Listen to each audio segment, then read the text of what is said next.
With your support, we can raise your voice globally. उन्होंने पगड़ी issue no बिल्कुल मतलब कि फ्रांस के राष्ट्रपति के सामने लेके आया ही नहीं है. With your support, we can address those issues that no other media talks about. जो हाल अकालियां ने बादल क्या ने इन्हां ने सिੱਖੀ दिया ते बेड़ा गर्क कीता है. With your support, we can bring you breaking news from around the world. It's about consulting our allies and having a dialogue. These lessons, as I stated, was learned while working with our coalition partners. With your support, we can educate and inform everyone about who Sikhs are and connect our youth to Sikhi. And it's just, representative of a culture that's all about peace. Support your TV channel and help us take your voices to everyone around the world for every human rights issue. United Sikhs ਜਥੇਬੰਦੀ ਨੇ French ਅਤੇ European courts ਦੇ ਨਾਲ-ਨਾਲ United Nations Human Rights Committee ਦਾ ਦਰਵਾਜ਼ਾ ਵੀ ਖੜਕਾਇਆ. All of this is only possible with your generous donations. Continue your support to us and let's go further together. To donate today, please log on to our website www.tv84.tv and donate via PayPal on our website, or you can mail us your donations to TV84 36-01 37th Avenue, Long Island City, New York 11101.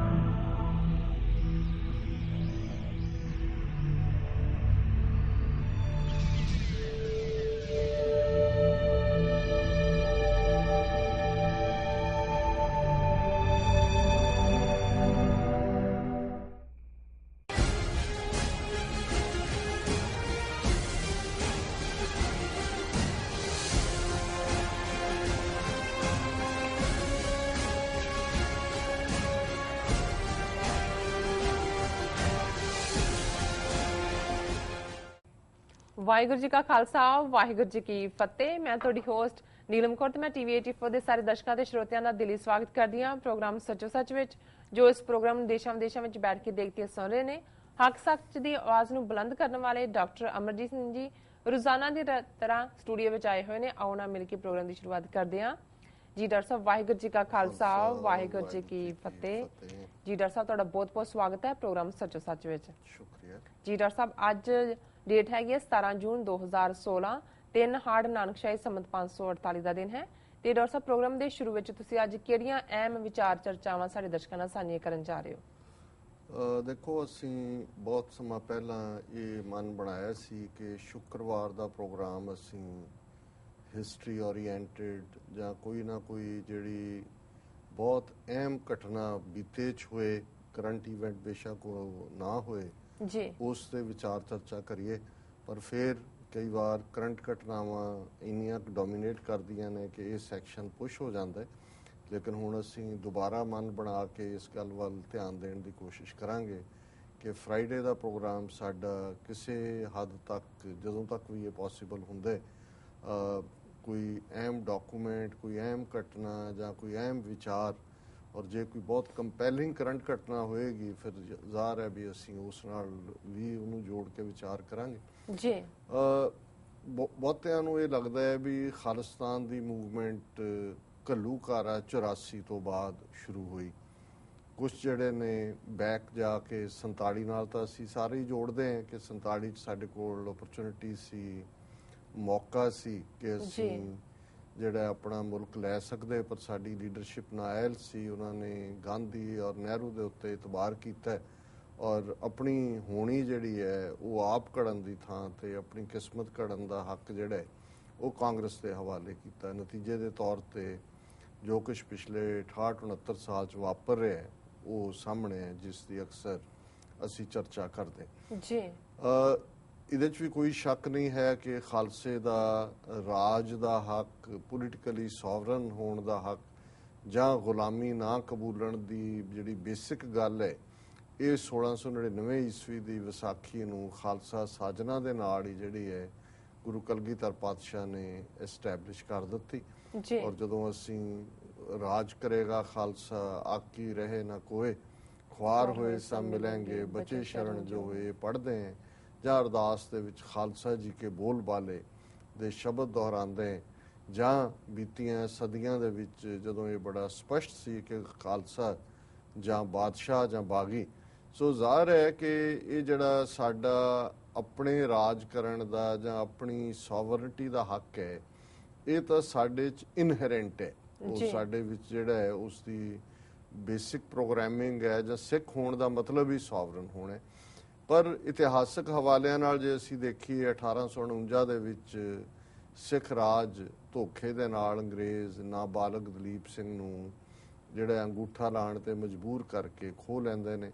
ਔਰ ਇਹ ਇਕਰਾਰ ਹੁੰਦਾ ਹੈ ਕਿ ਉਸ ਦੀ ਜਦੋਂ ਪਹਿਲੀ ਪੈਰੋਵਾਲ ਦੀ ਸੰਧੀ ਵੀ ਹੋਈ ਕਿ ਜਦੋਂ ਤੱਕ ਉਹ ਬਾਲਗ ਨਹੀਂ ਹੁੰਦਾ ਪੂਰਾ ਜਿਹੜਾ, ਉਦੋਂ ਤੱਕ ਉਹ ਉਸ ਦੇ ਗਾਰਡੀਅਨ ਹੋਣਗੇ। ਪਰ ਇਹ ਇੱਕ ਇਤਿਹਾਸਕ ਸੱਚਾਈ ਹੈ ਕਿ ਅੰਗਰੇਜ਼ਾਂ ਨੇ ਕਿਵੇਂ ਦੂਸਰੀ ਜਿਹੜੀ ਐਂਗਲੋ ਸਿੱਖ ਵਾਰ ਉਹਨੂੰ ਇਨਸਾਈਟ ਕੀਤਾ, ਭੜਕਾਇਆ। ਔਰ ਹਾਲਾਂਕਿ ਲਾਹੌਰ ਦੀਆਂ ਫੌਜਾਂ ਨੇ ਜਿਹੜੇ ਬਾਗੀ ਸੀ ਉਹਨਾਂ ਨੂੰ ਸਬਡਿਊ ਕੀਤਾ, ਲੇਕਿਨ ਇਹਦੇ ਬਾਵਜੂਦ ਇਸ ਦਾ ਇਲਜ਼ਾਮ ਲਾਹੌਰ ਦਰਬਾਰ ਤੇ ਲਾ ਕੇ ਦਲੀਪ ਸਿੰਘ ਨੂੰ ਜਿਹੜਾ ਉਹ ਬਿਲਕੁਲ ਡਿਸਪੋਜ਼ੈਸ ਕਰ ਦਿੱਤਾ। ਉਸ ਤੋਂ ਰਾਜ ਕੋਹਿਨੂਰ ਹੀਰਾ, ਫਿਰ ਉਹਨੂੰ ਆਪਣੀ ਸਰਕਰਦਗੀ 'ਚ ਯੂਪੀ 'ਚ ਰੱਖਿਆ, ਇੰਗਲੈਂਡ 'ਚ ਲਿਜਾ ਕੇ ਈਸਾਈ ਬਣਾ ਕੇ ਫਿਰ ਉਸ ਦੇ ਜੀਵਨ ਦੀ ਕਹਾਣੀ ਇੱਕ ਵੱਡਾ ਦੁਖਾਂਤ ਹੈ। 1947 ਦੇ ਵਿੱਚ ਅਸੀਂ ਮੌਕਾ ਗਵਾਇਆ। ਪਰ ਇਸ ਗੱਲ ਦੇ ਵਿੱਚ ਕੋਈ ਸ਼ੱਕ ਨਹੀਂ, ਔਰ ਇਹ ਜਿਹੜੇ ਸਿੱਖ ਸਾਈਕੀ ਨੂੰ ਸਮਝਣ ਵਾਲੇ ਈਵਨ ਹਿੰਦੂ ਲਿਖਾਰੀ ਵੀ ਨੇ ਜਾਂ ਚਿੰਤਕ ਨੇ, ਉਹ ਸਮਝਦੇ ਨੇ ਕਿ 1849 ਬਹੁਤ ਨੇੜੇ ਦਾ ਸਮਾਂ ਹੈ ਜਦੋਂ ਕਿ ਜੇ ਸਕਾਟਸ ਦੇ ਵਿੱਚ ਜਿਹੜੀ ਹੈ ਉਹ ਕਿੰਨੇ 100 ਸਾਲ ਬਾਅਦ, 400-500 ਸਾਲ ਬਾਅਦ ਆਜ਼ਾਦੀ ਦੀ ਤੜਪ ਉਹਨਾਂ ਨੂੰ ਸੋਵਰਨ ਸਕਾਟਲੈਂਡ ਜਾਂ ਇੰਡੀਪੈਂਡੈਂਟ ਸਕਾਟਲੈਂਡ ਦੇ ਤੱਕ ਲਿਜਾਣ ਦਾ ਸਬਬ ਬਣ ਸਕਦੀ ਹੈ। ਤੇ 98 ਸਾਲ ਪਹਿਲਾਂ 47 ਤੋਂ ਜੋ ਸਿੱਖਾਂ ਦੇ ਕੋਲ ਸੀ ਉਹ ਗਵਾਚ ਜਾਣਾ, ਤੇ ਇੰਨੀ ਜਲਦੀ, ਔਰ ਉਹ ਕੌਮ ਜਿਹੜੀ ਦੋ ਵੇਲੇ ਦੀ ਅਰਦਾਸ ਦੇ ਵਿੱਚ ਹੀ ਆਪਣੀ ਆਜ਼ਾਦੀ ਦੇ ਰਿਜ਼ੋਲਵ ਨੂੰ, ਆਪਣੀ ਸੋਵਰਨਟੀ ਦੇ ਰਿਜ਼ੋਲਵ ਨੂੰ ਦੁਹਰਾਉਂਦੀ ਹੋਏ ਜੀ। ਔਰ ਇਸ ਵਿੱਚ ਵੀ ਕੋਈ ਸ਼ੱਕ ਨਹੀਂ ਕਿ ਸਾਡੇ ਦੁਸ਼ਮਣ ਨੂੰ ਇਸ ਗੱਲ ਦੀ ਚੰਗੀ ਤਰ੍ਹਾਂ ਸਮਝ ਸੀ। ਇਸ ਲਈ ਉਹਨਾਂ ਨੇ ਕੁਝ ਹਫ਼ਤਿਆਂ ਦੇ ਵਿੱਚ ਹੀ 10 ਅਕਤੂਬਰ 1947 ਨੂੰ ਸਿੱਖਾਂ ਨੂੰ ਜ਼ਰਾਇਮ ਪੇਸ਼ਾ ਕਬੀਲਾ ਐਲਾਨਿਆ। ਤੇ ਫਿਰ ਉਹਨਾਂ ਦੀਆਂ ਕੀ ਨੀਤੀਆਂ ਨੇ ਉਹ ਸਾਹਮਣੇ ਹੈ ਕਿ ਜੂਨ 84 ਦਾ ਘੱਲੂਘਾਰਾ ਔਰ ਪਿਛਲੇ 32 ਸਾਲ ਤੋਂ ਉਹਨਾਂ ਦੀ ਸਿੱਖਾਂ ਦੇ ਖਿਲਾਫ ਜਿਹੜੀ ਹੈ ਟੋਟਲ ਵਾਰ, ਸਰਵਨਾਸ਼ ਦੀ ਗੱਲ। ਹੁਣ ਡਾਕਟਰ ਜਗਜੀਤ ਸਿੰਘ ਚੌਹਾਨ ਦਾ ਨਾਂ ਜਿਹੜਾ ਹੈ ਸਿੱਖ ਹਲਕਿਆਂ ਦੇ ਵਿੱਚ ਵੀ ਹਮੇਸ਼ਾ ਵਾਦ ਵਿਵਾਦ ਦੇ ਵਿੱਚ ਰਿਹਾ, ਕਿਉਂਕਿ ਇਹ ਸਾਡਾ ਇੱਕ ਹਿੱਸਾ ਵੀ ਹੈ, ਕਿਸੇ ਹੱਦ ਤੱਕ ਕੌਮੀ ਸੁਭਾਅ ਦਾ ਹਿੱਸਾ ਵੀ ਹੈ। ਕੁਛ ਇਸ ਕਿਸਮ ਦੀ ਡੋਗਰਾਗਰਦੀ ਜਾਂ ਰਣਜੀਤ ਸਿੰਘ ਪੀਰੀਅਡ ਜਾਂ ਅੰਗਰੇਜ਼ਾਂ ਦੇ ਪੀਰੀਅਡ 'ਚ ਵੀ ਜਿਸ ਕਿਸਮ ਦੇ ਸਰਦਾਰ ਬਹਾਦਰ ਉਹਨਾਂ ਦੇ ਥਾਪੇ ਹੋਏ ਕੌਮੀ ਹਿੱਤਾਂ ਨਾਲ ਗੱਦਾਰੀ ਕਰਕੇ ਅੰਗਰੇਜ਼ਾਂ ਦੀ ਜਿਹੜੀ ਹੈ ਉਹ ਚਾਪਲੂਸੀ ਕਰਦੇ ਸਨ, ਔਰ ਜਿਨ੍ਹਾਂ ਦੀ ਅੱਜ ਵੀ ਅੱਗੋਂ ਨਸਲ ਉਹ ਮਜੀਠੀਆ ਟੱਬਰ ਹੋਏ, ਪਟਿਆਲੇ ਵਾਲਿਆਂ ਦਾ ਟੱਬਰ ਹੋਏ, ਅਮਰਿੰਦਰ ਦਾ ਜਾਂ ਦੂਜਾ, ਉਹ ਸਾਹਮਣੇ ਹੈ। ਸੋ ਜ਼ਾਹਰ ਹੈ ਕਿ ਸਰਕਾਰੀਆ ਸ਼ਬਦ ਜਿਹੜਾ ਸਾਡੇ ਲਈ ਹਮੇਸ਼ਾ ਹੀ ਇੱਕ ਨਫ਼ਰਤ ਦਾ ਵਾਇਸ ਹੁੰਦਾ ਹੈ। ਔਰ ਇਸ ਗੱਲ ਤੇ ਸ਼ੱਕ ਵੀ ਹੁੰਦਾ ਹੈ ਕਈ ਵਾਰ ਕਿਸੇ ਦਾ ਕੋਈ ਸਟੈਪ ਕੀ ਹੈ ਉਹਨੂੰ ਕਈ ਵਾਰ ਅਸੀਂ ਬਿਨਾਂ ਵਿਚਾਰਿਆਂ ਵੀ ਸਰਕਾਰੀਏ ਦੇ ਖਾਤੇ 'ਚ ਪਾ ਦਿੰਦੇ। ਸੋ ਕਿਉਂਕਿ ਡਾਕਟਰ ਜਗਜੀਤ ਸਿੰਘ ਚੌਹਾਨ ਜਿਹੜਾ ਇੱਕ ਸਿਆਸਤਦਾਨ ਦੇ ਤੌਰ ਤੇ MLA ਵੀ ਟਾਂਡੇ ਤੋਂ ਬਣਿਆ, ਫਾਈਨੈਂਸ ਮਿਨਿਸਟਰ ਰਿਹਾ ਲਛਮਣ ਸਿੰਘ ਗਿੱਲ ਦੀ ਮਿਨਿਸਟਰੀ ਦੇ ਵਿੱਚ ਉਸ ਦੌਰ ਦੇ ਵਿੱਚ, ਜਿਹੜਾ ਉਸ ਦਾ ਨਾਂ ਫਿਰ ਉਹ ਸੰਤ ਫਤਿਹ ਸਿੰਘ ਅਕਾਲੀ ਦਲ ਦਾ ਜਨਰਲ ਸੈਕਟਰੀ ਵੀ ਬਣਾਇਆ ਗਿਆ, ਔਰ ਉਸ ਜਨਰਲ ਸੈਕਟਰੀ ਦੀ ਪੋਜੀਸ਼ਨ ਦੇ ਵਿੱਚ ਹੀ ਉਹ ਬਾਹਰ ਆਇਆ ਇੰਗਲੈਂਡ, ਔਰ ਉਸੇ ਦੌਰ 'ਚ ਫਿਰ ਉਹ ਅਮਰੀਕਾ ਵੀ ਬਾਅਦ ਦੇ ਵਿੱਚ ਆਇਆ। 70ਵੇਂ ਦੀ ਸ਼ੁਰੂਆਤ ਉਹਦੀ ਅਸੀਂ ਬਾਅਦ 'ਚ ਗੱਲ ਕਰਾਂਗੇ। ਪਰ ਹਮੇਸ਼ਾ ਇਹ ਚਰਚਾ ਰਹੀ ਜਾਂ ਇਹ ਐਲੀਗੇਸ਼ਨ ਵੀ ਰਹੇ ਕਿ ਇੱਕ ਪਾਸੇ ਕਿ ਜੀ ਉਹ ਇੰਡੀਅਨ ਏਜੰਸੀਆਂ ਨੇ ਹੀ ਖੜਾ ਕੀਤਾ, ਉਹਨਾਂ ਨੇ ਖਾਲਿਸਤਾਨ ਦਾ ਨਾਅਰਾ ਲਵਾਇਆ। ਇਹ ਇਵੇਂ ਹੀ ਹੈ ਜਦੋਂ ਤੁਸੀਂ ਆਪਣੀ ਆਜ਼ਾਦੀ ਦੀ ਗੱਲ ਕਰਦੇ ਹੋ, ਭਾਵੇਂ ਕਿਸੇ ਕੰਟੈਕਸਟ ਵੀ ਕਰੋ। ਸੰਤ ਪਿੰਡਾਂ ਵਾਲਿਆਂ ਨੇ ਜੇ ਕੌਮੀ ਆਜ਼ਾਦੀ ਦੇ ਝੰਡੇ ਨੂੰ ਚੁੱਕਿਆ ਔਰ ਗੁਲਾਮੀ ਦੇ ਸੰਗਲ ਕੱਟਣ ਦੀ ਗੱਲ ਕੀਤੀ, ਤੇ ਤੇ ਉਹਨਾਂ ਤੇ ਵੀ ਇਲਜ਼ਾਮ ਜਿਹੜਾ ਉਸ ਵੇਲੇ ਵੀ ਜੀ ਗਿਆਨੀ ਜ਼ੈਲ ਸਿੰਘ, ਸੰਜੇ ਗਾਂਧੀ ਉਹ ਲਿਆਏ, ਔਰ ਅੱਜ ਤੱਕ ਵੀ ਤੁਹਾਨੂੰ ਇਸ ਕਿਸਮ ਦੇ ਲੋਕ ਮਿਲ ਜਾਣਗੇ ਜਿਹੜੇ ਕਹਿਣਗੇ ਜੀ ਠੀਕ ਹੈ ਬਾਅਦ ਸ਼ਹੀਦੀ ਪਾਈ ਪਰ ਪਹਿਲਾਂ ਤਾਂ ਉਹਨਾਂ ਨੂੰ ਕਾਂਗਰਸ ਹੀ ਲੈ ਕੇ ਆਈ ਜੀ। ਸੋ ਇਸੇ ਤਰੀਕੇ ਨਾਲ ਅਸੀਂ ਦੇਖਦੇ ਹਾਂ ਵੀ ਜਿਸ ਨੇ ਜਦੋਂ ਵੀ ਜਿੱਥੇ ਵੀ ਕੋਈ ਫੋਰਸਾਈਟਡ ਗੱਲ ਵੀ ਸਿੱਖਾਂ 'ਚ ਕਰਨ ਦੀ ਕੋਸ਼ਿਸ਼ ਕੀਤੀ, ਸਰ ਕਪੂਰ ਸਿੰਘ ਜੇ ਉਹ ਆਜ਼ਾਦ ਸਿੱਖ ਰਾਜ ਦੀ ਗੱਲ ਆਨੰਦਪੁਰ ਦੇ ਮਤੇ ਰਾਹੀਂ, ਫਿਰ ਸਿੱਖ ਹੋਮਲੈਂਡ ਦੇ ਮਤੇ ਰਾਹੀਂ, ਭਾਵੇਂ ਉਦੋਂ ਤੱਕ ਵਿਦਨ ਇੰਡੀਅਨ ਯੂਨੀਅਨ ਦੀ ਗੱਲ ਸੀ ਕਰਦੇ ਸੀ, ਤੇ ਫਿਰ ਉਸ ਵੇਲੇ ਦੇ ਦੌਰ 'ਚ ਬਹੁਤੇ ਸਿੱਖ ਔਰ ਜਿਨ੍ਹਾਂ ਨੂੰ ਅਕਾਲੀ ਉਕਸਾਉਂਦੇ ਸੀ ਉਹਨਾਂ ਨੂੰ ਸਿਰ ਫਿਰਿਆ ਹੀ ਕਹਿੰਦੇ ਸੀ ਕਿ ਭਾਈ ਇਹ ਜਿਹੜਾ ਹੈ ਇਹ ਆਊਟ ਆਫ ਮਾਈਂਡ ਹੈ। ਔਰ ਅੱਜ ਵੀ ਅਸੀਂ ਦੇਖਦੇ ਹਾਂ ਕਿ ਸਰ ਸਿਮਰਨਜੀਤ ਸਿੰਘ ਮਾਨ ਬੇਸ਼ੱਕ ਉਹਨਾਂ ਦੇ ਕੰਮ ਕਰਨ ਦੇ ਢੰਗ ਜਾਂ ਹੋਰ ਕਿਸੇ ਨਾਲ ਮਤਭੇਦ ਹੋ ਸਕਦੇ ਨੇ ਕਿਸੇ ਦੇ, ਲੇਕਿਨ ਇਹਦੇ 'ਚ ਕੋਈ ਸ਼ੱਕ ਨਹੀਂ ਹੈ ਕਿ ਉਹ ਖਾਲਿਸਤਾਨ ਦੀ ਬੁਲੰਦ ਨਿਡਰ ਆਵਾਜ਼ ਨੇ ਔਰ ਇਸ ਸਾਰੇ ਪੀਰੀਅਡ 'ਚ ਉਹਨਾਂ ਦੀ ਪੋਜੀਸ਼ਨ ਕੰਸਿਸਟੈਂਟ ਰਹੀ ਹੈ। ਸਟ੍ਰੈਟਜੀਜ਼ ਦੇ ਵਿੱਚ ਵੱਖਰੇਵੇਂ ਹੋ ਸਕਦੇ ਨੇ ਪਰ ਅਸੀਂ ਦੇਖਦੇ ਹਾਂ ਕਿ ਵੀ ਇਸ ਮਾਮਲੇ ਦੇ ਵਿੱਚ ਵੀ ਈਵਨ ਵਿਦਨ ਸਿੱਖ ਜਿਹੜੇ ਆਪਣੇ ਆਪ ਨੂੰ ਇੰਟੈਲੈਕਚੁਅਲ ਕੋ ਆ ਕੇ ਖੁਸ਼ ਹੁੰਦੇ ਨੇ ਉਹ ਇਸ ਲਾਈਨ ਨੂੰ ਵੀ ਕਦੇ ਬਾਦਲ ਦੇ ਨਾਲ ਰਲੀ ਦੱਸਣਗੇ ਕਿ ਜੀ ਉਹਨਾਂ ਨੇ ਤਾਂ ਉਹ ਮੰਗ ਕਰਨੀ ਹੈ ਔਰ ਬਾਦਲ ਨੂੰ ਫਾਇਦਾ ਪਹੁੰਚਾਉਣਾ ਹੈ, ਜਾਂ ਕਦੇ ਜੋ ਸਰ ਕਪੂਰ ਸਿੰਘ ਲਈ ਲਕਬ ਸੀ ਉਹ ਜੇ ਇਹਨਾਂ ਲਈ ਵੀ ਵਰਤੇ ਜਾਣਗੇ। ਔਰ ਮੈਂ ਬਿਨਾਂ ਇਸ ਗੱਲ ਨੂੰ ਅੱਗੇ ਤੋਰਦੇ ਹਾਂ ਡਾਕਟਰ ਜਗਜੀਤ ਸਿੰਘ ਚੌਹਾਨ ਬਾਹਰ ਕਿਵੇਂ ਆਏ, ਕਿਉਂਕਿ ਉਸ ਦੌਰ 'ਚ ਅਸੀਂ ਤਾਂ ਛੋਟੇ ਸੀ, ਅਸੀਂ ਤਾਂ ਉਹਨਾਂ ਦੇ ਅਖਬਾਰਾਂ 'ਚ ਬਿਆਨ ਹੀ ਪੜ੍ਹਦੇ ਸੀ, ਲੇਕਿਨ ਜਦੋਂ ਇੱਕ ਇਤਿਹਾਸਕ ਅਸੀਂ ਗੱਲ ਦੇਖਦੇ ਹਾਂ ਔਰ ਮੈਨੂੰ ਯਾਦ ਹੈ ਕਿ ਸਰ ਸਿਮਰਨਜੀਤ ਸਿੰਘ ਮਾਨ ਲਾਸਟ ਟਾਈਮ ਜਦੋਂ ਅਮਰੀਕਾ ਆਏ ਤੇ ਅਸੀਂ ਟਰੈਵਲ ਟੁਗੈਦਰ ਕਰ ਰਹੇ ਸੀ ਕੋਸਟ ਟੂ ਕੋਸਟ, ਤੇ ਉਹਨਾਂ ਨੇ ਮੈਨੂੰ ਪੁੱਛਿਆ ਕਿ ਜਦੋਂ ਡਾਕਟਰ ਜਗਜੀਤ ਸਿੰਘ ਚੌਹਾਨ ਅਮਰੀਕਾ ਆਏ ਸੀ 1971 'ਚ ਉਹਨਾਂ ਨੇ ਨਿਊਯਾਰਕ ਟਾਈਮਸ ਦੇ ਵਿੱਚ ਕੋਈ ਐਡ ਲਵਾਈ ਸੀ ਖਾਲਿਸਤਾਨ ਦੇ ਉੱਤੇ, ਉਹਦੀ ਕਾਪੀ ਮਿਲ ਸਕਦੀ ਹੈ ਉਹ ਕੀ ਹੈ? ਔਰ ਮੈਂ ਉਹਨਾਂ ਨੂੰ ਹਾਲਾਂ ਉਸ ਤੋਂ ਪਹਿਲਾਂ ਮੇਰਾ ਵੀ ਇਸ 'ਚ ਇੰਟਰਸਟ ਸੀ ਕਿ ਵੀ ਉਹਦੇ 'ਚ ਕੀ ਉਹਨਾਂ ਨੇ ਲਿਖਿਆ ਸੀ ਜਾਂ ਕਿਵੇਂ, ਲੇਕਿਨ ਕਿਉਂਕਿ ਉਹ ਇੰਟਰਨੈਟ ਦਾ ਜ਼ਮਾਨਾ ਨਹੀਂ ਸੀ ਕਿ ਵੀ ਤੁਸੀਂ ਬੈਕ ਡੇਟਡ ਚਲੇ ਜਾਓ ਜਾਂ ਆਰਕਾਈਵਸ ਉਸ ਟਾਈਪ ਦੇ, ਤਾਂ ਇੰਨਾ ਮੈਂ ਵੀ ਕੋਈ ਐਫਰਟ ਨਹੀਂ ਕੀਤਾ ਕਿ ਕੋਈ ਡੇਟ ਮਹੀਨਾ ਸਾਲ ਦਾ ਵੀ ਅੰਦਾਜ਼ਾ ਨਹੀਂ ਸੀ, 70ਵਿਆਂ ਦੇ ਸ਼ੁਰੂ ਦਾ ਪਤਾ ਸੀ ਜੀ। ਲੇਕਿਨ ਜਦੋਂ ਕੁਝ ਹਫ਼ਤੇ ਪਹਿਲਾਂ ਅਸੀਂ ਨਿਊ ਜਰਸੀ ਜਿਹੜਾ ਗੱਤਕੇ ਦਾ ਕੰਪੀਟੀਸ਼ਨ ਸੀ ਜਿਹਨੂੰ ਮੈਦਾਨ ਜੰਗ ਕਹਿ ਕੇ ਸੰਬੋਧਨ ਕੀਤਾ ਗਿਆ, ਉਸ ਦੇ ਵਿੱਚ ਸ਼ਮੂਲੀਅਤ ਲਈ ਗਏ ਤਾਂ ਉੱਥੇ ਇੱਕ ਛੋਟੀ ਜਿਹੀ ਐਗਜ਼ੀਬਿਸ਼ਨ ਵੀ ਬੇਸ਼ੱਕ ਲਾਈ ਹੋਈ ਸੀ ਪਰ ਉਹਨਾਂ ਨੇ ਵੱਡੀ ਐਗਜ਼ੀਬਿਸ਼ਨ ਯੂਬਾ ਸਿਟੀ ਲਾਉਣ ਦੀ ਗੱਲ ਹੈ। ਦੋ ਭਰਾ ਨੇ ਜੀ, ਸਨਮਿਤ ਸਿੰਘ, ਤਨਮਿਤ ਸਿੰਘ, ਦੋਨੋਂ ਹੀ ਬੜੇ ਪੰਥਕ ਪਿਆਰ ਵਾਲੇ ਨੇ, ਬੜੀਆਂ ਸਪੈਸ਼ਲੀ ਜਿਹੜੀਆਂ ਕਾਜ਼ ਨਾਲ ਸੰਬੰਧਿਤ ਸੰਤ ਪਿੰਡਾਂ ਵਾਲਿਆਂ ਦੀ ਜਿਹੜੀ ਹੈ ਪਿਕਚਰ ਨਾਲ ਸੰਬੰਧਿਤ ਉਹ ਟੀ-ਸ਼ਰਟਸ ਔਰ ਦੂਸਰੇ ਬਹੁਤ ਸਾਰੇ ਇਸ ਕਿਸਮ ਦੇ ਜਿਹੜੇ ਆਰਟੀਫੈਕਟਸ ਨੇ ਜਿਹੜੇ ਕਿ ਪ੍ਰੈਜ਼ੈਂਟ ਕੀਤੇ ਜਾਂਦੇ ਨੇ ਬਹੁਤ ਚਾਅ ਨਾਲ। ਇੰਟਰਨੈਟ ਦੇ ਉੱਤੇ ਵੀ ਉਹਨਾਂ ਦੇ ਬਹੁਤ ਸਾਰੇ ਬਾਇਰ ਨੇ ਔਰ ਉਹ ਵੱਡੇ ਜਿਹੜੇ ਇਕੱਠ ਨੇ ਉਹਨਾਂ ਦੇ ਵਿੱਚ ਉਹ ਵੇਚਦੇ ਨੇ। ਔਰ ਉਹਨਾਂ ਨੇ ਮੈਨੂੰ ਉਹਨਾਂ ਦੇ ਵੱਡੇ ਭਰਾ ਸਨਮਿਤ ਸਿੰਘ ਨੇ ਕਿਹਾ ਕਿ ਜੀ ਚੱਲ ਰਹੀ ਸੀ ਗੱਲ, ਉਹਨਾਂ ਨੇ ਕੁਝ ਸ੍ਰੀ ਸਾਹਿਬਾਂ ਜਿਹੜੀਆਂ ਦਰਸ਼ਨੀ ਸੀ ਉਹ ਐਗਜ਼ੀਬਿਟ ਕੀਤੀਆਂ ਔਰ ਉਹਨਾਂ ਨੇ ਕਿਹਾ ਕਿ ਜੀ ਮੇਰੇ ਕੋਲ ਈਵਨ ਉਹਦੀ ਕਾਪੀ ਵੀ ਐਡ ਦੀ ਜਿਹੜੀ ਡਾਕਟਰ ਜਗਜੀਤ ਸਿੰਘ ਚੌਹਾਨ ਨੇ 1971 ਚ ਨਿਊਯਾਰਕ ਟਾਈਮਸ ਦੇ ਵਿੱਚ ਪਾਈ ਸੀ। ਤੇ ਮੇਰਾ ਇੰਟਰਸਟ ਹੋਇਆ, ਮੈਂ ਕਿਹਾ ਕਹਿੰਦੇ ਹੁਣ ਤਾਂ ਨਹੀਂ, ਮੈਨੂੰ ਉਹਨਾਂ ਕਿਹਾ ਵੀ ਤੁਸੀਂ ਯੂਬਾ ਸਿਟੀ ਆਉਣਾ, ਮੈਂ ਕਿਹਾ ਜੀ ਹਾਂ, ਤਾਂ ਮੈਂ ਹਰ ਸਾਲ ਹੁੰਦਾ। ਉਹਨਾਂ ਨੇ ਕਿਹਾ ਜੀ ਯੂਬਾ ਸਿਟੀ ਅਸੀਂ ਐਗਜ਼ੀਬਿਟ ਕਰਾਂਗੇ ਉਹਨੂੰ। ਸੋ ਖੈਰ ਯੂਬਾ ਸਿਟੀ ਦੇ ਇਕੱਠ ਦੇ ਵਿੱਚ ਜਦੋਂ ਕਿ ਹੁਣ 5 ਜੂਨ ਨੂੰ ਉੱਥੇ ਮਾਰਚ ਸੀ ਘੱਲੂਘਾਰਾ 84 ਨਾਲ ਸੰਬੰਧਿਤ ਫਰੀडम ਮਾਰਚ, ਸੋ ਉਹਨਾਂ ਨੇ ਜਿਹੜਾ ਆਪਣੀ ਲਾਇਆ ਹੋਇਆ ਸੀ ਟੈਂਟ ਲਾ ਕੇ ਐਗਜ਼ੀਬਿਸ਼ਨ, ਔਰ ਉੱਥੇ ਉਹਨਾਂ ਨੇ ਉਹ ਵੀ ਡਿਸਪਲੇ ਕੀਤੀ ਹੋਈ ਸੀ ਜਿਹੜੀ ਐਡ ਦੇ ਵਿੱਚ ਲਿਖਿਆ।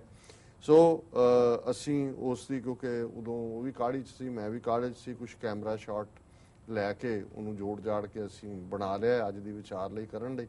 ਔਰ ਇਹ ਦਿਲਚਸਪ ਹੈ ਕਿ ਵੀ ਉਦੋਂ ਵੀ ਉਹਨਾਂ ਨੇ ਇੱਕ ਪ੍ਰੋਟੈਸਟ ਰੱਖਿਆ ਹੋਇਆ ਸੀ ਨਿਊਯਾਰਕ ਦੇ ਵਿੱਚ ਯੂਨਾਈਟਿਡ ਨੇਸ਼ਨਸ ਦੇ ਬਾਹਰ, ਜਿਹਦੀ ਡੇਟ ਉਹਨਾਂ ਨੇ ਅਕਤੂਬਰ 13 ਦਿੱਤੀ ਹੋਈ ਹੈ, ਬੁੱਧਵਾਰ 1971 ਦੇ ਵਿੱਚ ਜੀ।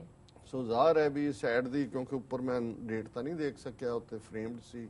ਸੋ ਇਸ ਤੋਂ ਜਿਹੜੀ ਪ੍ਰੋਟੈਸਟ ਹੈ, ਕਿਉਂਕਿ ਇਸ ਦਾ ਮੈਂਸ਼ਨ ਹੈ ਇਸ ਐਡ ਦੇ ਵਿੱਚ, ਉਸ ਤੋਂ 2-3 ਦਿਨ ਪਹਿਲਾਂ ਦੀ ਇਹ ਐਡ ਹੋਏਗੀ, ਲੇਕਿਨ ਜ਼ਾਹਰਾ ਤੌਰ ਤੇ ਨਿਊਯਾਰਕ ਟਾਈਮਸ ਦੇ ਵਿੱਚ, ਔਰ ਇਹਦਾ ਟਾਈਟਲ ਹੈ ਐਡ ਦਾ Khalistan the only guarantee for peace on the subcontinent ਜੀ ਕਿ ਖਾਲਿਸਤਾਨ ਇਹੀ ਉਸ ਉਪ ਮਹਾਦੀਪ ਵਿੱਚ ਸ਼ਾਂਤੀ ਦੀ ਇੱਕੋ ਇੱਕ ਗਾਰੰਟੀ ਹੈ। ਹੁਣ ਮੈਂ ਇਹ ਦੇਖਦਾ ਹਾਂ ਕਿ ਬਹੁਤ ਸਾਰੇ ਜਿਹੜੇ ਨੇ ਉਹ ਤਾਂ 84 ਦੇ ਵਿੱਚ ਖਾਲਿਸਤਾਨ ਨਾਲ ਜੁੜੇ, ਲੇਕਿਨ ਈਵਨ ਅੱਜ ਤੋਂ ਆਲਮੋਸਟ 46 ਸਾਲ ਪਹਿਲਾਂ ਇਸ ਥੀਮ ਦੇ ਨਾਲ, ਇਸ ਥਾਟ ਔਰ ਇਸ ਪ੍ਰੋਸੈਸ ਦੇ ਨਾਲ ਇਸ ਮੰਗ ਨੂੰ ਚੁੱਕਣਾ, ਵਰਡ ਵੀ ਉਹ ਖਾਲਿਸਤਾਨ ਦਿੱਤਾ ਜਿਹੜਾ ਬਾਅਦ ਦੇ ਵਿੱਚ ਸਰਬੱਤ ਖਾਲਸਾ ਨੇ ਵੀ ਜਿਸ ਨੂੰ ਜਿਹੜਾ ਉਹ ਐਲਾਨਨਾਮਾ ਉਸ ਦੇ ਉੱਤੇ ਕੀਤਾ 5 ਮੈਂਬਰੀ ਪੰਥਕ ਕਮੇਟੀ ਨੇ। ਸੋ ਅਸੀਂ ਇਸ ਨੂੰ ਕੁਇਕਲੀ, ਹਾਲਾਂਕਿ ਇਹਦੇ 'ਚ ਹੋ ਸਕਦਾ ਕੁਝ ਫੈਕਟਸ ਉਸ ਪੀਰੀਅਡ ਦੇ ਹਵਾਲੇ, ਜਿਵੇਂ ਮੈਂ ਆਬਾਦੀ ਦੇਖ ਰਿਹਾ ਸੀ ਉਦੋਂ ਉਹਨਾਂ ਨੇ 12 ਮਿਲੀਅਨ ਸਿੱਖਾਂ ਦੀ ਆਬਾਦੀ, 6 ਮਿਲੀਅਨ ਡਾਇਸਪੋਰਾ, 18 ਮਿਲੀਅਨ ਉਹਨਾਂ ਨੇ ਦਿੱਤੀ ਸੀ, ਪਰ ਅਸੀਂ ਗੱਲ ਕਰ ਰਹੇ ਹਾਂ ਆਲਮੋਸਟ 47 ਸਾਲ ਪਹਿਲਾਂ ਦੀ, ਔਰ ਪੋਪੂਲੇਸ਼ਨ ਆਲਮੋਸਟ ਜੇ ਅਸੀਂ ਦੇਖੀਏ ਕਿ 30 ਸਾਲ ਦੇ ਵਿੱਚ ਡਬਲ ਹੋ ਜਾਂਦੀ ਹੈ। ਸੋ ਇਸ ਨੂੰ ਉਸ ਕੰਟੈਕਸਟ 'ਚ ਦੇਖਿਆ ਜਾਏ, ਮੈਂ ਇਹਦੇ 'ਚ ਆਪਣਾ ਕੁਝ ਐਡ ਨਹੀਂ ਕਰਾਂਗਾ ਜੋ ਉਹਨਾਂ ਨੇ ਦਿੱਤਾ ਹੈ। ਉਹਦੇ 'ਚ ਉਹਨਾਂ ਨੇ ਕਿਹਾ the world has been oblivious to the fate of 12 million Sikhs living under political domination in India and in constant fear of genocide। ਹੁਣ ਉਦੋਂ ਜੈਨੋਸਾਈਡ ਸ਼ਬਦ ਇਸਤੇਮਾਲ ਕਰਨਾ ਜਦੋਂ ਅਜੇ ਬੋਸਨੀਆ 'ਚ ਐਥਨਿਕ ਕਲੀਨਜ਼ਿੰਗ ਨਹੀਂ ਸੀ ਹੋਈ, ਇਹ ਸ਼ਬਦ ਨਹੀਂ ਸੀ ਵਰਤਿਆ ਜਾਂਦਾ, ਹੋਲੋਕਾਸਟ ਹੀ ਵਰਤਿਆ ਜਾਂਦਾ ਸੀ। ਉਹਨਾਂ ਨੇ ਕਿਹਾ ਵੀ ਸੰਸਾਰ ਜਿਹੜਾ ਹੈ ਉਹ 12 ਮਿਲੀਅਨ ਸਿੱਖਾਂ ਦੇ ਭਵਿੱਖ ਜੋ ਉਹਨਾਂ ਨਾਲ ਵਾਪਰ ਰਿਹਾ, ਔਰ ਜਿਹੜੇ ਅੱਜ ਭਾਰਤ ਦੇ ਵਿੱਚ ਸਿਆਸੀ ਦਬਾਅ ਥੱਲੇ, ਸਿਆਸੀ ਪ੍ਰਭੂ ਸੱਤਾ ਥੱਲੇ ਕਿਸੇ ਹੋਰ ਦੀ ਰਹਿ ਰਹੇ ਨੇ, ਔਰ ਉਹਨਾਂ ਨੂੰ ਇਹ ਖੌਫ ਸਤਾ ਰਿਹਾ ਹੈ ਕਿ ਉਹਨਾਂ ਦੀ ਨਸਲਕੁਸ਼ੀ ਹੋਏਗੀ, ਉਸ ਤੋਂ ਸੰਸਾਰ ਸੁੱਤਾ ਪਿਆ, oblivious ਹੁੰਦਾ ਵੀ ਬੇਪਰਵਾਹ ਹੈ। Another 6 million of us live abroad in alienation and exile waiting for the day of deliverance। ਹੁਣ 6 ਮਿਲੀਅਨ ਫਿਗਰ ਉਹਨਾਂ ਨੇ ਉਦੋਂ ਯੂਜ਼ ਕੀਤੀ, ਹਾਲਾਂਕਿ ਥੋੜੀ ਜਿਹੀ ਐਗਜ਼ੈਜਰੇਟਡ ਲੱਗਦੀ ਹੈ ਕਿਉਂਕਿ ਅਸੀਂ ਹੁਣ ਵੀ ਜਿਹੜਾ 4 ਮਿਲੀਅਨ ਕਰਦੇ ਹਾਂ, ਪਰ ਉਹਨਾਂ ਦੀ ਕੋਈ ਆਪਣੀ ਹੋਏਗੀ ਕੈਲਕੂਲੇਸ਼ਨ। ਉਹਨਾਂ ਨੇ ਕਿਹਾ ਵੀ ਔਰ ਜਿਹੜੇ ਬਾਕੀ 60 ਲੱਖ ਸਿੱਖ, 6 ਮਿਲੀਅਨ ਸਿੱਖ ਬਾਹਰ ਰਹਿੰਦੇ ਨੇ ਜਲਾਵਤਨੀ ਦੇ ਵਿੱਚ, ਔਰ ਏਲੀਨੇਸ਼ਨ ਹੁੰਦਾ ਟੁੱਟੇ ਹੋਏ, ਔਰ ਉਹ ਵੀ ਇੰਤਜ਼ਾਰ ਕਰ ਰਹੇ ਨੇ ਕਿ ਸਾਡਾ ਛੁਟਕਾਰਾ ਪੋਲੀਟੀਕਲ ਡੋਮੀਨੈਂਸ ਤੋਂ ਕਦੋਂ ਹੋਏਗਾ। ਸੋ ਇਨ ਐਗਜ਼ਾਈਲ ਸਿੱਖਾਂ ਦੀ ਗੱਲ ਔਰ ਜਿਹੜਾ ਡੇ ਆਫ ਡਿਲੀਵਰੀ ਦੀ ਗੱਲ, but all of us wherever we are have struggled hard and in silence all these years for our political and cultural redemption। ਪਰ ਅਸੀਂ ਸਾਰੇ ਉੱਥੋਂ ਵਾਲੇ ਵੀ ਔਰ ਡਾਇਸਪੋਰਾ ਵਾਲੇ ਵੀ, ਅਸੀਂ ਸਾਰਿਆਂ ਨੇ ਬੜਾ ਸਖਤ ਸੰਘਰਸ਼ ਕੀਤਾ, ਕੁਝ ਚੁੱਪ ਰਹਿ ਕੇ, ਕੁਝ ਸੰਘਰਸ਼ ਦੇ ਵਿੱਚ, ਤਾਂ ਅਸੀਂ ਆਪਣੀ ਸਿਆਸੀ ਔਰ ਸੱਭਿਆਚਾਰਕ ਰਿਵਾਈਵਲ ਦੇ ਲਈ, ਰੀਡੈਂਪਸ਼ਨ ਹੁੰਦਾ ਹੈ, ਉਸ ਨੂੰ ਵਾਪਸ ਪਰਤਾਉਣ ਲਈ ਆਪਣੀ ਗਲੋਰੀ ਨੂੰ ਅਸੀਂ ਬਹੁਤ ਸੰਘਰਸ਼ ਕੀਤਾ। We are going to wait no more। ਅਸੀਂ ਹੁਣ ਜ਼ਿਆਦਾ ਇੰਤਜ਼ਾਰ ਨਹੀਂ ਕਰ ਸਕਦੇ। We are going to wait no more। Today we are launching the final crusade till victory is achieved। ਕਿ ਅੱਜ ਅਸੀਂ ਫਾਈਨਲ, ਅਖੀਰਲੀ ਲੜਾਈ ਸ਼ੁਰੂ ਕਰਨ ਲੱਗੇ ਹਾਂ। ਇਹ 1971 'ਚ ਕਹਿ ਰਹੇ ਨੇ, ਉਦੋਂ ਤੱਕ ਜਾਰੀ ਰਹੇਗੀ ਜਦੋਂ ਤੱਕ ਅਸੀਂ ਜਿੱਤ ਹਾਸਲ ਨਹੀਂ ਕਰ ਲੈਂਦੇ। ਹੁਣ ਇਹ ਕਿਉਂਕਿ ਅਮਰੀਕਨਾਂ ਨੂੰ ਐਡਰੈਸ ਕਰ ਰਹੇ ਨੇ, ਹੂ ਆਰ ਸਿੱਖ, ਸਿੱਖ ਕੌਣ ਨੇ, why do they demand independence, ਉਹ ਆਜ਼ਾਦੀ ਦੀ ਮੰਗ ਕਿਉਂ ਕਰਦੇ ਨੇ, what is their claim to a free and sovereign state in India, ਉਹ ਭਾਰਤ ਦੇ ਵਿੱਚ ਕਿਉਂ ਇੱਕ ਆਜ਼ਾਦ ਔਰ ਪ੍ਰਭੂ ਸੱਤਾ ਸੰਪੰਨ ਦੇਸ਼ ਚਾਹੁੰਦੇ ਨੇ, ਇਸ ਤੇ ਉਹਨਾਂ ਦੇ ਦਾਅਵੇ ਦਾ ਆਧਾਰ ਕੀ ਹੈ। ਵਾਈ ਡੂ ਦੇ rally under the call of Sat Sri Akal which ਰਿਮਾਈਂਡਸ them that all the ultimate truth is God and that no sacrifice made in his name is too great। ਉਹ ਸਤਿ ਸ੍ਰੀ ਅਕਾਲ ਦੇ ਨਾਰੇ ਥੱਲੇ ਕਿਉਂ ਇਕੱਠੇ ਹੁੰਦੇ ਨੇ, ਜਿਹੜਾ ਕਿ ਉਹਨਾਂ ਨੂੰ ਯਾਦ ਕਰਵਾਉਂਦਾ ਹੈ ਕਿ ਰੱਬ ਅਲਟੀਮੇਟਲੀ ਸੱਚਾਈ ਹੀ ਰੱਬ ਹੈ, ਔਰ ਕੋਈ ਵੀ ਜਿਹੜੀ ਰੱਬ ਦੇ ਨਾਂ ਥੱਲੇ ਕੁਰਬਾਨੀ ਕੀਤੀ ਜਾਂਦੀ ਹੈ ਰੱਬ ਦੇ ਲਈ, ਉਹ ਕੋਈ ਵੱਡੀ ਨਹੀਂ ਹੁੰਦੀ, ਰੱਬ ਦੇ ਸਾਹਮਣੇ ਸਭ ਤੁੱਛ ਹੈ। ਹੂ ਆਰ ਸਿੱਖਸ, ਸਿੱਖ ਕੌਣ ਨੇ? We are a religious, ethnic and cultural entity distinct from the Hindus who rule India. ਅਸੀਂ ਧਾਰਮਿਕ ਤੌਰ ਤੇ, ਐਥਨਿਕ ਤੌਰ ਤੇ ਔਰ ਸੱਭਿਆਚਾਰਕ ਤੌਰ ਤੇ ਇੱਕ ਆਜ਼ਾਦ ਹਸਤੀ ਹੈ ਉਹਨਾਂ ਹਿੰਦੂਆਂ ਨਾਲੋਂ ਜਿਹੜੇ ਕਿ ਅੱਜ ਭਾਰਤ ਦੇ ਉੱਤੇ ਰਾਜ ਕਰਦੇ ਨੇ। We are a nation in our own right, ਅਸੀਂ ਆਪਣੇ ਆਪ ਦੇ ਵਿੱਚ ਇੱਕ ਦੇਸ਼ ਹੈ। We are a people with a sense of history, ਅਸੀਂ ਉਹ ਲੋਕ ਹੈ ਜਿਨ੍ਹਾਂ ਨੂੰ ਇਤਿਹਾਸ ਦੇ ਦੌਰ ਦੀ ਸਮਝ ਹੈ, ਪੀਪਲ ਆਫ ਹਿਸਟਰੀ, ਕਿ ਅਸੀਂ ਇਤਿਹਾਸ ਨਾਲ ਜੁੜੇ ਹੋਏ ਹਾਂ। ਜੀ। A people with a dream who have endured persecution and endless suffering at the hands of an intolerant mercenary majority that rules India, the Hindus, we shall suffer no more. ਅਸੀਂ ਉਹ ਲੋਕ ਹੈ ਜਿਨ੍ਹਾਂ ਦਾ ਇੱਕ ਡ੍ਰੀਮ ਹੈ। ਹੁਣ ਇਹ ਹੈ ਜੇ ਮਾਰਟਨ ਲੂਥਰ ਕਿੰਗ ਨੇ ਕਿਹਾ I have a dream, ਅਸੀਂ ਉਹ ਲੋਕ ਹੈ ਜਿਨ੍ਹਾਂ ਦਾ ਇੱਕ ਡ੍ਰੀਮ ਹੈ, ਜਿਨ੍ਹਾਂ ਨੇ ਬੀਤੇ ਦੇ ਵਿੱਚ ਵੀ ਔਰ ਹੁਣ ਵੀ ਹਿੰਦੂ ਮੈਜੋਰਿਟੀ ਦੇ ਹੱਥਾਂ ਦੇ ਵਿੱਚ ਜ਼ੁਲਮ ਸਹਿ ਨੇ ਔਰ ਐਂਡਲੈਸ ਸਫਰਿੰਗ, ਨਾ ਮੁੱਕਣ ਵਾਲੀਆਂ ਉਹਨਾਂ ਦੀਆਂ ਤਕਲੀਫਾਂ ਹਿੰਦੂ ਮੈਜੋਰਿਟੀ ਦੇ ਹੱਥ, ਇਨਟੋਲਰੈਂਟ ਜਿਹੜੇ ਲੋਕ ਬਿਲਕੁਲ ਅਸਹਿਨਸ਼ੀਲ ਨੇ, ਮਰਸਨਰੀ ਨੇ, ਪਹਾੜੇ ਦੇ ਟੱਟੂ ਕਿਸਮ ਦੇ ਲੋਕ, ਉਹ ਮੈਜੋਰਿਟੀ ਜਿਹੜੀ ਅੱਜ ਭਾਰਤ ਤੇ ਰਾਜ ਕਰਦੀ ਹੈ। ਵੀ ਸ਼ੈਲ ਸਫਰ ਨੋ ਮੋਰ, ਅਸੀਂ ਹੁਣ ਇਸ ਤੋਂ ਜ਼ਿਆਦਾ ਸਫਰ ਨਹੀਂ ਕਰਾਂਗੇ, ਅਸੀਂ ਇਹਨੂੰ ਹੋਰ ਨਹੀਂ ਸਹਾਰਾਂਗੇ। ਦਾ ਥਰਡ ਐਮਪਾਇਰ, ਹੁਣ ਉਹਨਾਂ ਨੇ ਤੀਸਰੀ ਸਲਤਨਤ। ਜੀ। The British replaced 3 empires in the Indian subcontinent, the Hindu, the Muslim and the Sikhs. ਇਹ ਵੀ ਪਹਿਲੀ ਵਾਰ ਮੈਂ ਦੇਖ ਰਿਹਾ ਹਾਂ ਕਿ ਅਸੀਂ ਅਕਸਰ ਰੈਸਟ ਆਫ ਇੰਡੀਆ ਅੰਗਰੇਜ਼ਾਂ ਨੇ ਪਹਿਲਾਂ ਕੰਕਰ ਕਰ ਲਿਆ ਸੀ, ਪਰ ਇਸ ਸੈਂਸ 'ਚ ਇੰਟਰੋਡਿਊਸ ਕਰਨਾ ਕਿ ਇੱਕ ਐਮਪਾਇਰ ਹਿੰਦੂਆਂ ਦਾ ਸੀ, ਇੱਕ ਮੁਸਲਮਾਨਾਂ ਦਾ ਸੀ, ਕਿਉਂਕਿ ਦਿੱਲੀ ਦੇ ਉੱਤੇ ਮੁਸਲਮਾਨ ਸੀ ਅਖੀਰ ਤੱਕ, ਬਹਾਦਰ ਸ਼ਾਹ ਜ਼ਫਰ ਦੇ ਨਾਲ ਫਾਈਨਲੀ ਮੁੱਕਿਆ। ਹਿੰਦੂ ਐਮਪਾਇਰ ਮਰਾਠਿਆਂ ਦੇ ਨਾਲ ਜੁੜਿਆ ਜਾਂਦਾ ਹੈ, ਔਰ ਸਿੱਖਾਂ ਦਾ ਐਮਪਾਇਰ ਸੀ। ਔਰ ਇਹ ਕਹਿਣਾ ਕਿ ਸਬ ਕੰਟੀਨੈਂਟ ਦੇ ਵਿੱਚ ਅੰਗਰੇਜ਼ਾਂ ਦੇ ਆਉਣ ਤੋਂ ਪਹਿਲਾਂ 3 empire C. The British replaced 3 empires on the Indian subcontinent, the Hindus, the Muslims and the Sikhs. When the British left in 1947, they divided India between the Hindus and Muslims.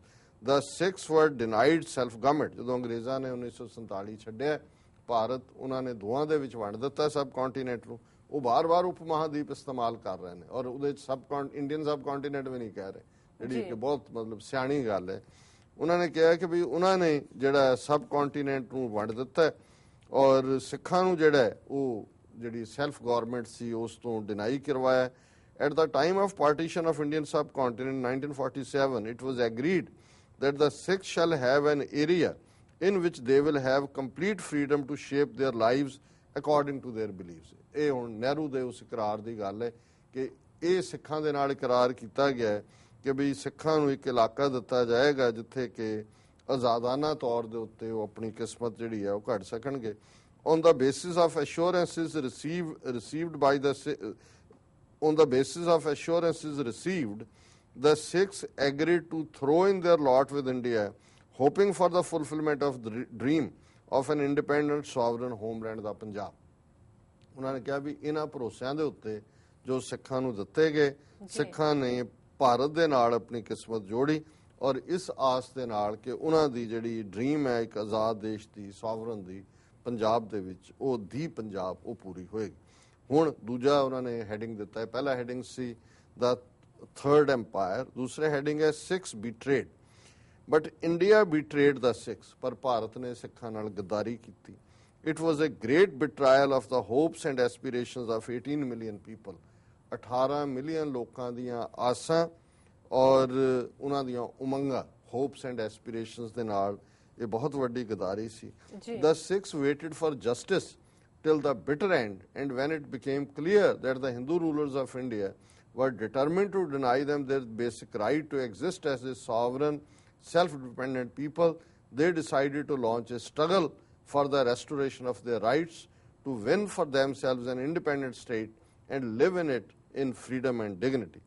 ਕਿ ਸਿੱਖਾਂ ਨੇ ਕਾਫੀ ਲੰਬਾ ਵਕਤ ਬੜੇ ਹਾਰਡਸ਼ਿਪ ਦੇ ਨਾਲ ਵੀ ਇਨਸਾਫ ਦੇ ਇੰਤਜ਼ਾਰ ਕੀਤੀ, ਪਰ ਜਦੋਂ ਉਹਨਾਂ ਨੂੰ ਇਹ ਸਪਸ਼ਟ ਹੋ ਗਿਆ ਕਿ ਭਾਰਤ ਦੇ ਹਿੰਦੂ ਹਾਕਮ ਉਹਨਾਂ ਦੇ ਮੁੱਢਲੇ ਹੱਕਾਂ ਨੂੰ ਜਿਹੜਾ ਨਾ ਦੇਣ ਦੇ ਲਈ ਬਜ਼ਿੱਦ ਨੇ, ਤੇ ਫਿਰ ਉਹਨਾਂ ਨੇ ਇਹ ਤੱਤ ਕੱਢ ਲਿਆ ਕਿ ਆਪਣੀ ਹੋਂਦ ਦੇ ਲਈ ਉਹਨਾਂ ਨੇ ਹੁਣ ਇੱਕ ਆਜ਼ਾਦ ਪ੍ਰਭੂ ਸੱਤਾ ਸੰਪੰਨ ਦੇਸ਼ ਉਸਾਰਨਾ, ਔਰ ਇਹ ਜਿਹੜਾ ਇੰਡੀਪੈਂਡੈਂਟ ਸੋਵਰਨ ਸਟੇਟ ਹੈ ਇਸ ਲਈ ਜ਼ਰੂਰੀ ਹੈ ਤਾਂ ਕਿ ਉਹ ਆਜ਼ਾਦੀ ਨਾਲ ਔਰ ਸਵੈਮਾਣ ਦੇ ਨਾਲ ਰਹਿ ਸਕਣ, ਜੀ ਸਕਣ। ਹੁਣ ਉਸ ਤੋਂ ਅਗਲਾ ਹੈਡਿੰਗ ਉਹਨਾਂ ਨੇ ਦਿੱਤਾ ਹੈ persecution and intolerance. The holy temples of the Sikhs, called Gurdwaras, are the most cherished symbols of their faith and oneness. ਕਿ ਸਾਡੇ ਧਰਮ ਦੇ ਮੁਕੱਦਸ ਥਾਂ ਜਿਨ੍ਹਾਂ ਨੂੰ ਅਸੀਂ ਗੁਰਦੁਆਰੇ ਕਹਿੰਦੇ ਹਾਂ, ਸਾਡੇ ਲਈ ਇੱਕ ਸਾਡੇ ਫੇਥ ਔਰ ਇਕਜੁੱਟਤਾ ਦੀ ਜਿਹੜੀ ਆ ਉਹ ਨਿਸ਼ਾਨੀ ਆ, ਉਸ ਦੇ ਪ੍ਰਤੀਬਿੰਬ ਨੇ ਜੀ। After a long struggle, the Sikhs were successful in 1921 in forcing the British government to accept their right to manage the gurdwaras through their own elected representatives. 1921 ਦੇ ਵਿੱਚ ਬੜੀ ਲੰਬਾ ਵਕਤ ਸੰਘਰਸ਼ ਤੋਂ ਬਾਅਦ ਸਿੱਖਾਂ ਨੇ ਬ੍ਰਿਟਿਸ਼ ਗਵਰਨਮੈਂਟ ਨੂੰ ਇਹ ਗੱਲ ਮਨਵਾਈ ਸੀ ਕਿ ਉਹ ਆਪਣੇ ਗੁਰਦੁਆਰਿਆਂ ਦਾ ਆਪ ਪ੍ਰਬੰਧ ਕਰਨਗੇ, ਸ਼੍ਰੋਮਣੀ ਗੁਰਦੁਆਰਾ ਪ੍ਰਬੰਧਕ ਕਮੇਟੀ। ਜੀ। India now seeks to destroy this traditional institution of Sikh polity and faith. ਕਿ ਭਾਰਤ ਜਿਹੜਾ ਹੈ ਹੁਣ ਇਹ ਸਾਡੀ ਜਿਹੜੀ ਰਵਾਇਤੀ ਸੰਸਥਾ ਹੈ ਸਾਡੇ ਫੇਥ ਦੀ ਔਰ ਸਿਆਸਤ ਦੀ, ਧਰਮ ਔਰ ਸਿਆਸਤ ਦੀ, ਸਾਡੇ ਗੁਰਦੁਆਰੇ, ਉਹਨਾਂ ਨੂੰ ਡਿਸਟਰੋਏ ਕਰ ਰਹੀ ਹੈ। It has gone back on the solemn pledges made to the Sikhs, ਜੋ ਸਿੱਖਾਂ ਨਾਲ ਇਕਰਾਰ ਕੀਤੇ ਸੀ ਉਹਦੇ ਤੋਂ ਇਹ ਬਿਲਕੁਲ ਮੁੱਕਰ ਗਏ ਨੇ। It has refused to permit the Sikhs to hold elections to the management bodies of the gurdwaras. ਉਹ ਸਿੱਖਾਂ ਦੇ ਜਿਹੜੀਆਂ ਮੈਨੇਜਮੈਂਟ ਗੁਰਦੁਆਰਾ ਆ, ਖਾਸ ਤੌਰ ਤੇ ਸ਼੍ਰੋਮਣੀ ਕਮੇਟੀ, ਉਹਨਾਂ ਦੀਆਂ ਚੋਣਾਂ ਹੀ ਨਹੀਂ ਕਰਵਾਉਂਦੇ। These elections have been due for 2 years, ਕਿ 2 ਸਾਲ ਹੋ ਗਏ ਨੇ। ਇਹ ਜਦੋਂ ਉਹਨਾਂ ਨੇ ਕਿਹਾ ਉਦੋਂ 2 ਸਾਲ ਹੋਏ ਹੋਣਗੇ, ਉਸ ਤੋਂ ਬਾਅਦ ਵੀ ਪਹਿਲੇ ਵੀ 17 ਸਾਲ, ਜਦੋਂ ਫਿਰ 1977 ਚ ਕਰਵਾਈਆਂ, ਫਿਰ 17 ਸਾਲ ਬਾਅਦ ਜਾ ਕੇ 1996 ਚ ਹੋਈਆਂ। ਹੁਣ 4 ਸਾਲ ਹੋ ਗਏ ਨੇ, 5 ਜਿਹੜੀ ਹੈ ਉਹ ਜਿਹੜੇ ਚੁਣੀਆਂ ਹੋਈਆਂ ਸੀ ਉਹਨਾਂ ਦੇ ਵੀ ਅਜੇ ਤੱਕ ਕੋਈ ਨਹੀਂ ਹੋਇਆ, ਸਹਿਜਧਾਰੀ ਇਸ਼ੂ ਵਿੱਚ ਵਾੜਤਾ। ਸੋ ਈਵਨ 1970-71 ਦੇ ਪੀਰੀਅਡ ਚ ਵੀ ਇਹ ਗੱਲ ਸਾਹਮਣੇ ਸੀ ਕਿ ਸ਼੍ਰੋਮਣੀ ਕਮੇਟੀ ਦੇ ਉੱਤੇ ਸਰਕਾਰ ਨੇ ਆਪਣਾ ਕੰਟਰੋਲ ਰੱਖਿਆ ਹੋਇਆ। ਦਾ ਬਲੈਕ ਆਰਡੀਨੈਂਸ, ਹੁਣ ਅਗਲਾ ਹੈਡਿੰਗ ਹੈ ਦਾ ਬਲੈਕ ਆਰਡੀਨੈਂਸ, ਕਾਲਾ ਅਧਿਆਦੇਸ਼ ਨੂੰ ਕਹਿੰਦੇ ਨੇ ਜਾਂ order. Instead, the Delhi government, bypassing due legislative processes, has imposed an arbitrary executive ordinance which will take away the control and management of the gurdwaras from the Sikhs and place it in the hands of unrepresentative puppet body nominated by the government. ਹੁਣ ਸਰਕਾਰ ਜਿਹੜੀ ਹੈ, ਉਦੋਂ ਹੋ ਸਕਦਾ ਹੈ ਜੋ 84 ਚ ਵੀ ਕਰਨਾ ਚਾਹੁੰਦੇ ਸੀ, ਗੁਰਦੁਆਰੇ ਖੋਹ ਕੇ ਬੋਰਡ ਬਣਾਉਣ ਦਾ, ਉਸ ਪੀਰੀਅਡ 'ਚ ਵੀ ਕੋਈ ਐਸਾ ਮੂਵ ਇਹਨਾਂ ਦਾ ਹੋਏ ਸਰਕਾਰ ਦਾ ਕਿ ਬਈ ਹੁਣ ਸਰਕਾਰ ਕਾਨੂੰਨੀ ਪ੍ਰੋਸੈਸ ਨੂੰ ਪਾਸੇ ਰੱਖ ਕੇ ਇੱਕ ਆਰਡੀਨੈਂਸ ਜਿਹੜਾ ਹੈ ਉਹ ਲਾਗੂ ਕਰਨ ਜਾ ਰਹੀ ਹੈ, ਤਾਂ ਕਿ ਉਹ ਸਿੱਖਾਂ ਦੇ ਹੱਥਾਂ 'ਚੋਂ ਗੁਰਦੁਆਰਿਆਂ ਦੀ ਮੈਨੇਜਮੈਂਟ ਖੋਹ ਕੇ ਉਸ ਦੀ ਥਾਂ ਤੇ ਸਰਕਾਰੀ ਜਿਹੜੇ ਦੁਮ ਛੱਲੇ ਨੇ, ਪਪਟ ਨੇ, ਉਹਨਾਂ ਦੀ ਇੱਕ ਸੰਸਥਾ ਜਿਹੜੀ ਆ ਉਹਨਾਂ ਦੇ ਹਵਾਲੇ ਗੁਰਦੁਆਰੇ ਕਰ ਦੇਣ। This step has enraged the entire world community of Sikhs because it will destroy their national integrity and take away their basic right to religious and cultural freedom. ਇਸ ਸਟੈਪ ਨੇ ਦੁਨੀਆ ਭਰ ਦੇ ਵਿੱਚ ਸਿੱਖਾਂ ਨੂੰ ਗੁੱਸੇ ਨਾਲ ਭਰ ਦਿੱਤਾ। ਇਹ ਉਹਨਾਂ ਦਾ ਉਸ ਹੱਕ ਨੂੰ, ਉਹਨਾਂ ਦੀ ਜਿਹੜੀ ਵੱਖਰੀ ਕੌਮੀ ਹੈਸੀਅਤ ਹੈ ਉਸ ਨੂੰ ਖਤਮ ਕਰ ਦੇਗਾ ਔਰ ਸਾਡੀ ਜਿਹੜੀ ਧਾਰਮਿਕ ਔਰ ਸੱਭਿਆਚਾਰਕ ਆਜ਼ਾਦੀ ਹੈ ਉਸ ਦਾ ਇਹ ਭੋਗ ਪਾ ਦੇਗਾ। Over the last few months, more than 9,000 Sikh leaders and political and religious workers have been thrown into Indian jails. It is clear that the Sikhs will not tolerate this genocidal reign of terror. They see in this yet another Hindu conspiracy to destroy and weaken them. ਹੁਣ ਮੈਨੂੰ ਇਹ search ਕਰਨਾ ਪਏਗਾ ਵੀ ਇਹ ਉਸ period 'ਚ ਇੱਕ struggle Delhi 'ਚ ਵੀ ਸੀ, ਕਿਉਂਕਿ ਦਿੱਲੀ 'ਚ ਵੀ ਉਹਨਾਂ ਨੇ ਆਪਣੇ ਕਬਜ਼ੇ ਕਰਵਾ ਦਿੱਤੇ ਸੀ, ਨਿਰਲੇਪ ਕੌਰ ਔਰ ਬੁਰਛਾ ਸਿੰਘ, ਵਿਰਸਾ ਸਿੰਘ, ਗੋਬਿੰਦ ਸਦਨ, ਔਰ ਉਦੋਂ ਵੀ ਮੋਰਚਾ ਲਾਇਆ ਸੀ ਅਕਾਲੀਆਂ ਨੇ ਜਥੇ ਭੇਜਣ ਦਾ, ਜਾਂ ਜਿਹੜੇ ਉਹਨਾਂ ਨੇ 9,000 ਸਿੱਖਾਂ ਦੇ ਓਵਰ ਦਾ ਲਾਸਟ ਫਿਊ ਮੰਥਸ। ਇਸ ਦਾ ਮਤਲਬ ਹੈ ਕਿ ਕੋਈ ਮੋਰਚਾ ਉਦੋਂ ਚੱਲ ਰਿਹਾ ਸੀ ਜਿਹਦਾ ਉਹਨਾਂ ਨੇ ਜ਼ਿਕਰ ਕੀਤਾ ਕਿ 9,000 ਸਿੱਖ ਜਿਹੜੇ ਨੇ ਉਹ ਜੇਲ੍ਹਾਂ ਦੇ ਵਿੱਚ ਡੱਕੇ ਹੋਏ ਨੇ, ਔਰ ਉਹਨਾਂ ਨੇ ਕਿਹਾ ਕਿ ਵੀ ਇਹ ਸਿੱਖ ਇਹਨੂੰ ਬਿਲਕੁਲ ਨਹੀਂ ਸਹਾਰਨਗੇ।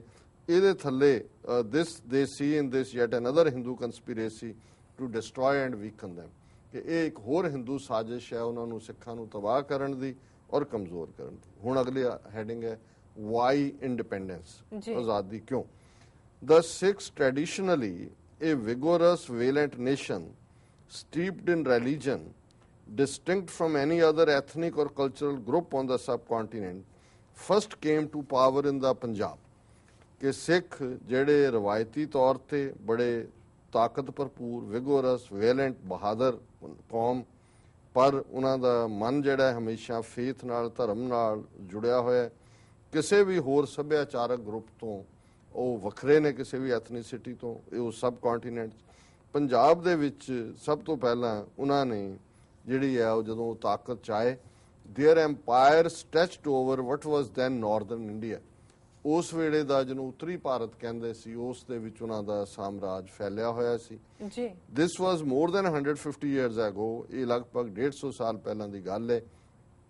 In 1846, under the Lahore Treaty, the British government became caretaker of the independent Sikh state and gave an undertaking to the Sikhs for eventual self-determination.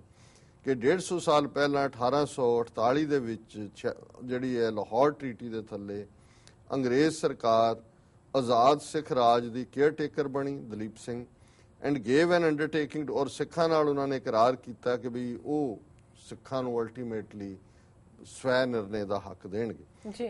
During the mid-19th and early 20th century, the Sikh people supported the British on the express understanding that when a final dispensation of power was made on the subcontinent, they would be treated as a nation in their own right and given sovereign control of the area over which they had once ruled. This never came to pass.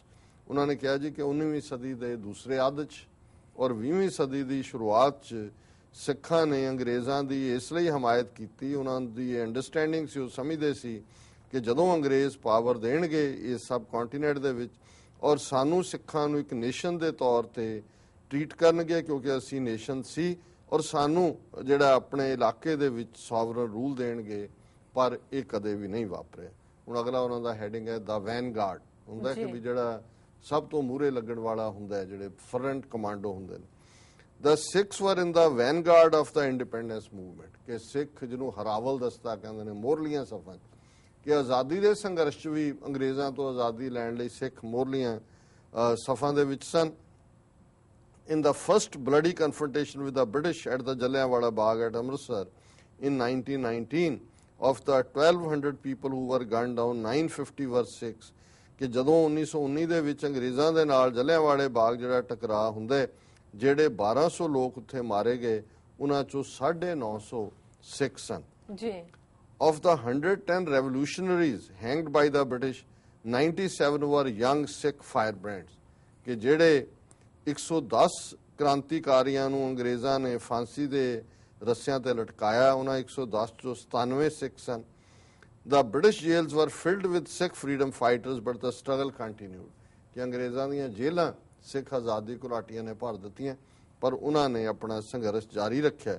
ਔਰ ਮੈਂ ਸਮਝਦਾ ਹਾਂ ਵੀ ਵਕਤ ਨੂੰ ਦੇਖਦੇ ਹਾਂ ਕਿਉਂਕਿ ਇਹ ਥੋੜੀ ਲੰਬੀ ਹੈ, ਬਹੁਤ ਮਟੀਰੀਅਲ ਐਡ ਦੇ ਵਿੱਚ ਹਾਫ ਪੇਜ ਐਡ 'ਚ ਉਹਨਾਂ ਨੇ ਦਿੱਤੇ ਤੇ ਇਹਦਾ ਸੈਕੰਡ ਪਾਰਟ ਅਸੀਂ ਅਗਲੇ ਸੈਗਮੈਂਟ ਲਈ ਰੱਖ ਲੈਂਦੇ ਔਰ ਇਹ ਇੱਕ ਦਿਲਚਸਪ ਹਿਸਟੋਰੀਕਲ ਡਾਕੂਮੈਂਟ ਹੈ ਔਰ ਇਸ ਬਾਰੇ ਮੈਂ ਸਮਝਦਾ ਹਾਂ ਵੀ ਜਿਹਦੀ ਮੈਨੂੰ ਵੀ ਭਾਲ ਸੀ ਕਈ ਸਾਲਾਂ ਤੋਂ, ਸੋ ਅੱਜ ਸਾਡੇ ਕੋਲ ਹੈ ਔਰ ਅਸੀਂ ਇਸ ਨੂੰ ਵਿਚਾਰ ਚਰਚਾ ਵਿੱਚ ਲਿਆ ਰਹੇ ਹਾਂ। ਔਰ ਮੈਂ ਸਮਝਦਾ ਹਾਂ ਵੀ ਇਹ ਗੱਲ ਫਿਰ ਕੱਲੀ 47 ਔਰ 84 ਤੱਕ ਨਹੀਂ ਜਾਂਦੀ ਕਿ 47 'ਚ ਕੀ ਹੋਇਆ ਜਾਂ ਕੁਛ ਦਾ ਜੀ ਉਹਨਾਂ ਨੇ ਗਵਰਨਮੈਂਟ ਇਨ ਐਗਜ਼ਾਈਲ ਤਾਂ ਹੁੰਦਾ ਹੈ, ਜਗਜੀਤ ਸਿੰਘ ਚੌਹਾਨ ਜੀ ਉਹਨਾਂ ਨੇ ਬਾਹਰ ਜਿਹੜੀ ਹੈ ਖਾਲਿਸਤਾਨ ਦੀ ਜਿਹੜੀ ਹੈ ਜਲਾਵਤਨ ਸਰਕਾਰ ਬਣਾਈ ਔਰ ਆਪੇ ਰਾਸ਼ਟਰਪਤੀ ਬਣ ਗਏ, ਸੈਲਫ ਸਟਾਈਲਡ ਖਾਲਿਸਤਾਨ ਪ੍ਰੈਜ਼ੀਡੈਂਟ ਉਹਨੂੰ ਮੀਡੀਆ ਲਿਖਦਾ ਸੀ। ਪਰ ਉਹਨਾਂ ਨੇ ਕੱਲਾ ਇੰਗਲੈਂਡ ਨਹੀਂ, ਕਿਉਂਕਿ ਇੰਗਲੈਂਡ 'ਚ ਰਹਿੰਦੇ ਰਿਹਾ ਤਾਂ ਬਹੁਤਾ ਸਮਾਂ ਇੰਗਲੈਂਡ ਹੀ, ਪਰ ਅਮਰੀਕਾ 'ਚ ਆ ਕੇ ਉਹਨਾਂ ਨੇ ਨਿਊਯਾਰਕ ਟਾਈਮਜ਼ ਅਖਬਾਰ ਦੇ ਵਿੱਚ ਉਸ ਪੀਰੀਅਡ ਦੇ ਵਿੱਚ, ਜਦੋਂ ਕਿ ਅੱਜ ਇੰਨੇ ਸਾਲ 84 ਤੋਂ ਬਾਅਦ 32 ਸਾਲ ਹੋ ਗਏ ਨੇ,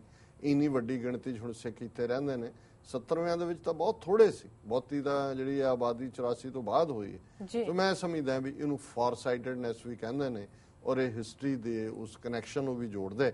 ਸੋ ਇਹਦਾ ਜਿਹੜਾ ਦੂਸਰਾ ਹਿੱਸਾ ਹੈ ਉਹ ਅਸੀਂ ਅਗਲੇ ਸੈਗਮੈਂਟ 'ਚ ਪੜਾਂਗੇ। ਜੀ ਡਾਕਟਰ ਸਾਹਿਬ, ਇਸ ਨਾਲ ਲੈਣਾ ਬ੍ਰੇਕ। ਵਿਊਅਰਸ, ਵਿਚਾਰਾਂ ਦਾ ਸਿਲਸਿਲਾ ਇਸ ਤਰ੍ਹਾਂ ਚੱਲਦਾ ਰਹੇਗਾ। ਮਿਲਦੇ ਹਾਂ ਛੋਟੇ ਬ੍ਰੇਕ ਤੋਂ ਬਾਅਦ।